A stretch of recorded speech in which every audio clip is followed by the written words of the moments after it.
Sabe aquela situação no mercado que, assim, de primeira não faz sentido nenhum? É exatamente o que a gente tem para conversar hoje. Estamos falando das ações do Banco do Brasil. Nas últimas semanas, o papel saiu ali da casa dos R$ 21 e, de repente, bateu R$ 25. É uma alta de quase 15% em pouquíssimo tempo. Para uma empresa desse tamanho, é um movimento de manada. Um movimento muito forte, né? Para um gigante como o Banco do Brasil ganhar esse valor de mercado tão rápido chama muito atenção. Exato. E é aí que a história fica, assim, bem estranha. Porque, geralmente, quando uma coisa dessas acontece, a gente espera uma notícia bombástica, um lucro recorde, algo do tipo. Mas não teve nada. Pelo contrário, o banco comunicou oficialmente que entrou em período de silêncio e que não vai falar nada com o mercado até divulgar o balanço lá no dia 11 de fevereiro. Então, o nosso desafio aqui é meio que brincar de detetive, sabe? Se a empresa está de boca fechada, de onde está vindo todo esse barulho que fez o preço da ação explodir? Pois é, essa é a pergunta-chave. E o fascinante é que a resposta não está na planilha de resultados do banco. Ela está, assim, no mapa mundi. Para a gente entender essa alta, a gente precisa primeiro dar um passo para trás, olhar para o fluxo de dinheiro que está circulando pelo planeta e só depois a gente volta para o Brasil e analisa o que alguns, como o Banco Santander, por exemplo, estão enxergando que talvez essa onda de otimismo não esteja vendo, né? A ideia é conectar esses dois mundos, o macro e o micro. Perfeito.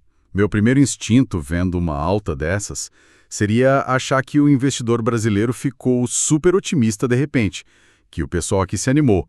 Mas, pelo que eu andei vendo nos dados, parece que é o contrário, né? A pessoa física, o investidor comum, está mais na ponta da venda. Como é que essa conta fecha? O preço sobe enquanto os donos da casa estão, saindo? Sua intuição está certíssima e é isso que torna o momento atual tão particular. A força que está movendo os preços não é local, é o que o mercado chama de fluxo gringo. É uma onda de capital estrangeiro entrando na nossa bolsa. E para entender por que isso está acontecendo agora, a gente precisa olhar o cenário global. Imagina que você é gestora de um fundo de pensão gigantesco na Europa. Seu trabalho é fazer o dinheiro render.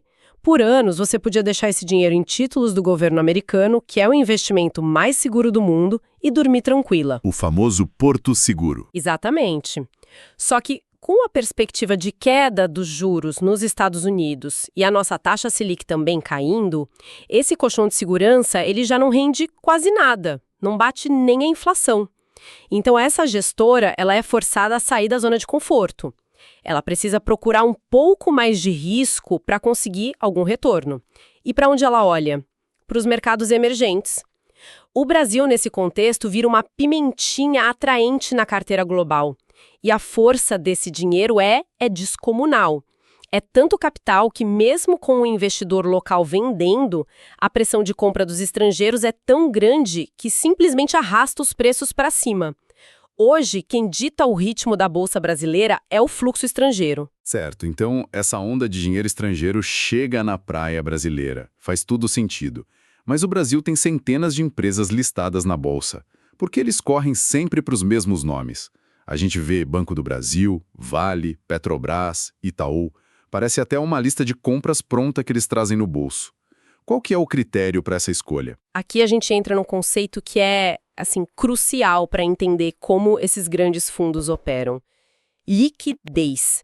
Pensa nisso como tentar estacionar um transatlântico. Você não pode simplesmente parar numa vaga de bicicleta na rua. Você precisa de um porto industrial gigantesco. Esses fundos são transatlânticos de dinheiro. Eles precisam aportar e desembarcar bilhões de reais por dia. Ah, entendi. Se eles tentassem comprar, sei lá, R$ 1 bilhão em ações de uma empresa menor, o próprio ato de comprar já faria o preço disparar, antes mesmo deles terminarem. Eles estariam sabotando a própria operação. Perfeitamente colocado. É isso. Eles precisam de ações que sejam como oceanos, onde eles possam mergulhar e sair sem causar um maremoto no preço. Por isso, o alvo são sempre as maiores empresas da Bolsa. Se a gente pegar o ranking de valor de mercado, quem está no topo? Petrobras, Itaú, Vale e o Banco do Brasil está ali, firme entre as 10 maiores. Elas negociam um volume financeiro absurdo todos os dias.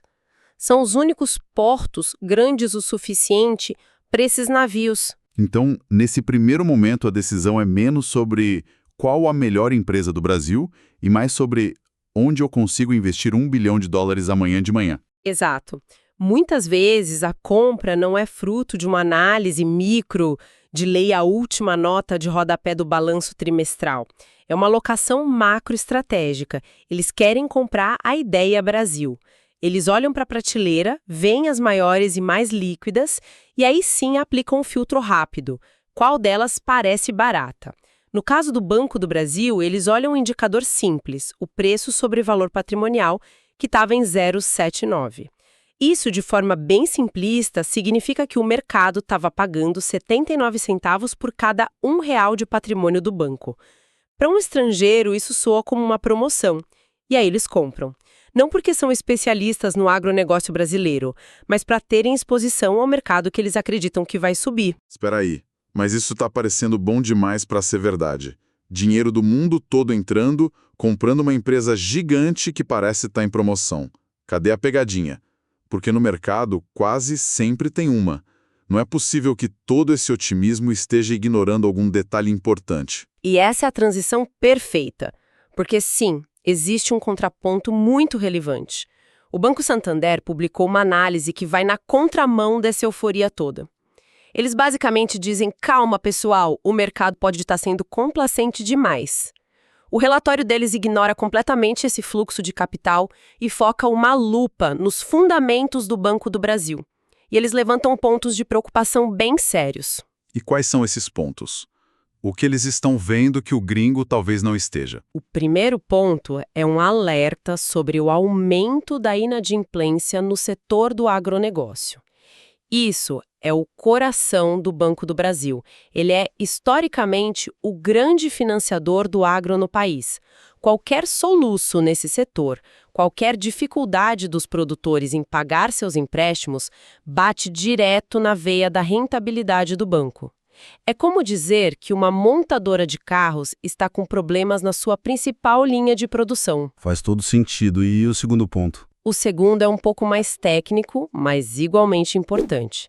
Uma dependência cada vez maior dos resultados da tesouraria para compor o lucro final. Em termos simples, é como se um restaurante dependesse cada vez menos da venda de comida, que é o negócio principal, e mais dos investimentos que o dono faz na bolsa com o dinheiro do caixa. Pode dar muito certo num trimestre, mas é uma fonte de receita muito mais volátil e arriscada do que a operação tradicional de crédito e serviços. Entendi. É um lucro de menor qualidade, por assim dizer. E o terceiro ponto deve ser o que mais impacta o investidor pessoa física, imagino eu. Sem dúvida. O terceiro ponto é a atratividade dos dividendos. E aqui a análise do Santander é bem direta. Eles destacam que o banco reduziu drasticamente o percentual do lucro que distribui aos acionistas, o famoso payout. Esse percentual caiu de 50% para apenas 30%. Ou seja, a cada R$6 que o banco lucra, antes ele devolvia 50 para os acionistas em forma de dividendos. Agora ele só devolve 30. Para o investidor que monta uma carteira pensando em receber aquela renda passiva, aquele aluguel das ações, essa é uma péssima notícia. É um sinal claro de que a prioridade da gestão no momento não é remunerar o acionista. Ok, agora estou genuinamente confuso. De um lado temos o dinheiro inteligente do mundo inteiro dizendo compre, empurrando o preço para a lua por razões macro. Do outro, uma análise fundamentalista de um banco gigante como o Santander dizendo cuidado, o negócio aqui tem problemas. Como alguém toma uma decisão com sinais tão conflitantes? Parece que existem duas realidades acontecendo ao mesmo tempo. E existem. As duas narrativas estão corretas. Elas só se aplicam a investidores com objetivos e, principalmente, horizontes de tempo completamente diferentes. A melhor forma de conciliar isso é pensar em qual jogo cada um está jogando. Pensa no curto prazo. Uma pessoa que precisa dos dividendos para complementar a renda no próximo ano. Para essa pessoa, as preocupações do Santander são tudo o que importa. A inadimplência no agro, o payout baixo, tudo isso aponta para dividendos menores em 2024 e 2025. Para esse perfil, focado na renda imediata, a ação perdeu o brilho. A história do Santander faz mais sentido. Exatamente. Agora, vamos mudar a lente. Pense em alguém investindo para a aposentadoria daqui a 15 anos. Para essa pessoa, uma inadimplência um pouco maior em 2024 pode ser só um ruído. Um dividendo menor no próximo ano não muda o plano de longo prazo. A expectativa, segundo a média dos analistas, é que o banco use esse dinheiro que não distribuiu para arrumar a casa, se fortalecer e voltar a ter lucros mais robustos por volta de 2027.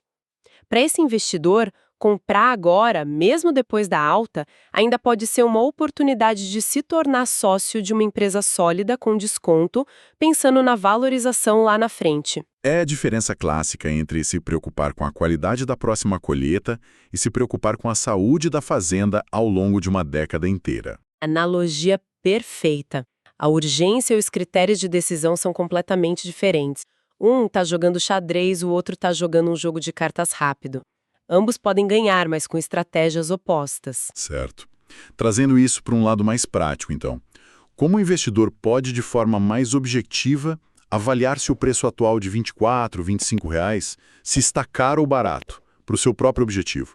Existe alguma ferramenta para isso? Existe. Uma ferramenta muito usada, especialmente por quem foca em dividendos, é o cálculo do preço-teto.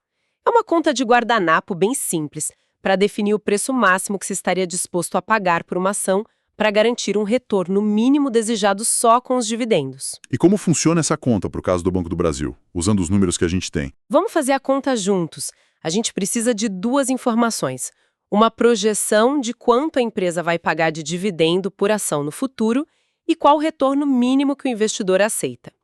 Vamos pegar uma projeção de mercado para os dividendos de 2026, que seria de R$ 1,21 por ação. Agora, digamos que o investidor estabeleça para si uma meta de receber, no mínimo, 6% ao ano em dividendos sobre o valor que ele investiu. Ok, R$ 1,21 de dividendo e 6% de retorno desejado. A conta é simples. Você divide o dividendo projetado pela rentabilidade desejada. Ou seja, 1,21 dividido por 0,06. Se a gente fizer essa conta, o resultado é R$ 20,16. Ah, então esse seria o preço-teto, o máximo que esse investidor específico deveria pagar para ter a rentabilidade que ele quer. Exatamente. Como a ação hoje está sendo negociada acima dos R$ 24, para esse investidor, com esse critério, a conclusão seria: está caro. Não há margem de segurança. Isso é interessante porque reforça a ideia de que a grande força compradora, no momento, não está nem um pouco preocupada com os dividendos de 2026. O foco deles é outro, é a aposta macro no Brasil e a valorização do capital no curto prazo. A conta do preço-teto é uma ferramenta de outra filosofia de investimento. Fica muito claro como as diferentes perspectivas levam a conclusões opostas. Então, se a gente amarrar todas as pontas, o mistério da alta do Banco do Brasil sem notícias tem uma explicação de dois lados. Primeiro, não foi um evento específico da empresa, mas sim uma maré de capital estrangeiro que chegou ao Brasil em busca de melhores retornos. E que, por uma questão de necessidade operacional, de liquidez, se concentrou nas maiores empresas da Bolsa, como o Banco do Brasil, que parecia descontada. E, como contraponto a essa euforia, vimos que uma análise mais detalhada dos fundamentos do banco, que olha para a operação real, aponta desafios importantes no curto prazo, principalmente na questão da inadimplência, da qualidade do lucro e, o que mais afeta o pequeno investidor, na capacidade de pagar bons dividendos nos próximos anos. O que nos deixa, então, com uma reflexão final. O caso do Banco do Brasil é um laboratório perfeito para entender como o preço de uma ação é, muitas vezes, um cabo de guerra entre duas narrativas completamente diferentes que acontecem ao mesmo tempo. De um lado, a narrativa macro, a grande história do fluxo de dinheiro global que levanta os transatlânticos. Do outro, a narrativa micro, a história dos fundamentos da empresa, da sua operação do dia a dia. Duas histórias sendo contadas e o preço da ação é o resultado da briga entre elas. Exatamente. E isso levanta uma questão que é essencial para quem investe. Ao olhar para uma oportunidade como essa, é fundamental se perguntar: em qual história eu estou investindo? A pessoa está surfando a onda do fluxo de mercado, apostando que mais dinheiro vai entrar e continuar empurrando o preço para cima? Ou está investindo na solidez do navio em si, acreditando que, independentemente da maré, a empresa tem estrutura para navegar por muitos anos? E, talvez a pergunta mais importante de todas, por quanto tempo se pretende ficar a bordo? A resposta sincera a essas perguntas pode definir se a situação atual é uma grande oportunidade ou um risco desnecessário. Hoje a gente vai falar de um movimento bem interessante nas ações do Banco do Brasil. Elas simplesmente dispararam, foram de uns 21 para R$ 25 sem nenhum fato novo da empresa. E aí a questão central é, essa valorização toda é o capital estrangeiro enxergando uma oportunidade de longo prazo ou é, na verdade, um mercado um pouco complacente que está ignorando riscos importantes? O meu ponto aqui é que essa alta faz sim todo sentido, principalmente por causa desse dinheiro de fora e do desconto claro nos ativos do banco. Pois é, e eu vou defender o contrário. Para mim, o mercado está otimista demais, sabe? Ignorando alguns sinais de alerta bem claros.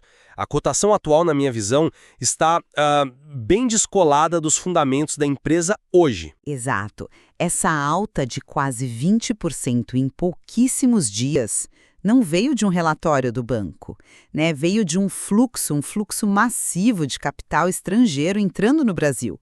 E esse dinheiro ele procura as maiores empresas, as mais líquidas, tipo Banco do Brasil, Vale, Petrobras. O gringo olha para o balanço e a conta é bem simples. Para cada R$ 1 em ativos reais do banco, agências, carteira de crédito, tudo, eles estão pagando apenas, 79 centavos. É uma liquidação. Discussões sobre inadimplência no agronegócio, isso é ruído de curto prazo. Para quem investe para daqui a 10, 15 anos, é uma chance de ouro. Olha, com todo respeito, mas essa visão me parece excessivamente otimista. Ela ignora o que os próprios números do banco estão dizendo agora. A rentabilidade, ela continua pressionada e pior, o grande atrativo para quem busca renda, que é o dividendo, foi cortado. O payout caiu de 50% para 30% do lucro. Quer dizer, o investidor de dividendo faz uma conta de padeiro. Se a ação vai me pagar, digamos, R$ 1,20 por ano, eu não vou pagar mais de R$ 20 por ela se eu quero um retorno mínimo de 6%. É matemática simples, né? A cotação de R$ 25 simplesmente não fecha essa conta hoje. Ok, eu entendo a matemática do dividendo, mas ela foca muito no detalhe e talvez perca o quadro geral. O que está atraindo esse capital não é o dividendo do próximo trimestre, é o desconto estrutural. Você chama esse fluxo de otimista, eu chamo de inteligente. Ele reconhece que os ativos brasileiros estão baratos em dólar. Mas que tipo de fluxo é esse? Esse é o meu ponto. Esse dinheiro gringo é como uma maré. Ela sobe e levanta todos os barcos grandes, como o Banco do Brasil. Mas na primeira tempestade lá fora, essa maré baixa com a mesma velocidade, sabe? E quem ficou no barco pode encalhar. Não é um investimento fundamentalista. É, um movimento de manada. É arriscado demais basear uma tese só nisso. Você chama de manada, eu chamo de reconhecimento de valor. E o principal valor que eles enxergam é justamente o que o foco no dividendo ignora: o valuation. Você está comprando os ativos do banco com 21% de desconto. Isso é uma margem de segurança, enorme para o ganho de capital no longo prazo. Certo, o desconto no preço sobre valor patrimonial é um ponto, eu vejo. Mas de que adianta um ativo barato se a capacidade dele de gerar retorno para o acionista, que vem do lucro, está sob pressão? Não seria uma clássica armadilha de valor? O valuation só é atraente se a rentabilidade se recuperar. Pagar R$ 25 hoje, quando o preço teto pelo dividendo é 20, significa que a sua margem de segurança, ela simplesmente evaporou. Mas aí é que tá. É uma questão de horizonte. Todas essas preocupações com rentabilidade são válidas para os próximos, 1 ou 2 anos. Mas as projeções indicam uma normalização dos lucros até 2027. Quem está montando uma carteira para aposentadoria deveria estar acumulando agora, aproveitando essa janela, e não se assustando com a volatilidade de curto prazo. Mas falar de um futuro tão distante é muito especulativo, né? O fato hoje, agora, é que o retorno está pressionado e o dividendo é menor. O investidor que compra a R$ 25 está pagando pelo otimismo de amanhã sem nenhuma garantia. É assumir um risco que, no preço atual, não me parece ser devidamente recompensado. Então, no fim, para mim a história é essa. Quem tem paciência e foca no longo prazo, vê um ativo de qualidade, descontado, sendo reconhecido pelo capital estrangeiro. É uma tese de crescimento de patrimônio, não de renda imediata. Olha, se eu pudesse resumir minha preocupação em uma frase, seria: cuidado com a euforia. Os fundamentos de hoje, rentabilidade pressionada e dividendos menores não justificam esse preço. Os riscos concretos de agora superam um potencial de retorno baseado numa recuperação futura que ainda é incerta. Fica claro que essa divergência entre o momentum do mercado, que é impulsionado pelo fluxo externo, e os fundamentos atuais da empresa criam um dilema clássico. Esse estudo não constitui nenhum serviço de análise ou recomendação. Este é um mercado de renda variável, bolsa de valores, onde o risco é inerente, toda e qualquer decisão é de cada investidor. Um abraço e até a próxima.